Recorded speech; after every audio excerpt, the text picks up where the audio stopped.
Всем добрый день! Мы продолжаем шить платье. Платье у меня в клетку с подрезами, со сборками. То есть это могут быть сборки, могут быть складки, могут быть защипы. Все, что вы хотите. У меня это будут складки. Я так решила, что у меня будут складки и по лифу, и по юбке. Кто-то, может быть, скажет, что это перебор, что это перегружено изделие. Ну, если вам не хочется, то вы и не делаете. Допустим, вы можете сделать только по лифу или только по юбке. Я же вот решила так, что у меня будет и по лифу, и по юбке, и везде. Так. Наверное, я начну все-таки с лифа. Вот он мой лиф. Я хочу, чтобы мои складки смотрели вверх, чтобы их было видно, конечно же.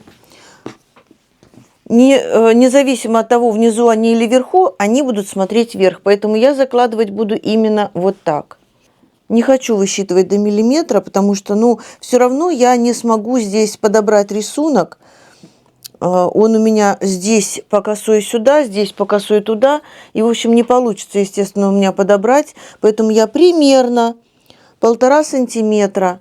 Раз складка, два складка. Я оставляла себе 3 сантиметра между складками. Вот у меня получается примерно по 1,5 сантиметра складочка. Так, и между складками тоже должно быть расстояние одинаковое. По крайней мере, стараемся за этим следить. Так, складочки одни я уже заложила. Теперь с этой стороны тоже я хочу, чтобы они смотрели вверх, поэтому смотрите, здесь я вот так закладывала, здесь я буду вот так закладывать. Немножко отступлю от этого срезика, от этого уголочка.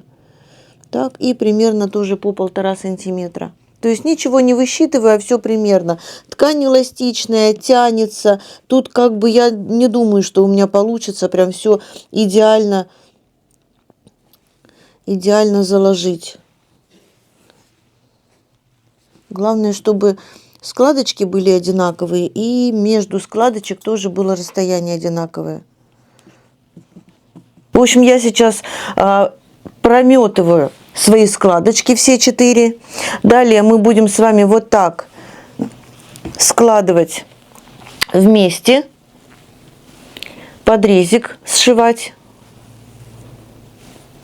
Не забываем, что вот здесь у нас уголочек будет выглядывать. Так, булавочка упала. Вот здесь уголочек будет выглядывать обязательно, иначе у нас ничего не получится. Я сейчас сколю и покажу сразу, как мы будем. Как выточку. Как выточку, только она у нас разрезанная выточка.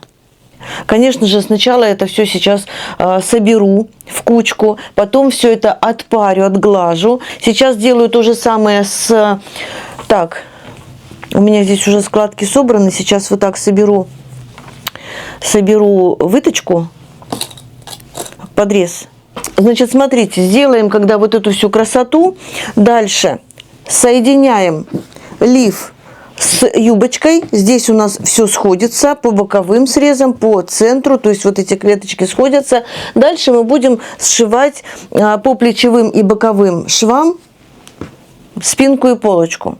И уже после этого, я уже когда все это закончу, всю эту красоту, выкрою рукавчик. Рукавчик я буду кроить по базовой выкройке основе, зауженной. И так как я занижала линию проймы по бокам на платье, я занижу также и по рукаву на 2 сантиметра.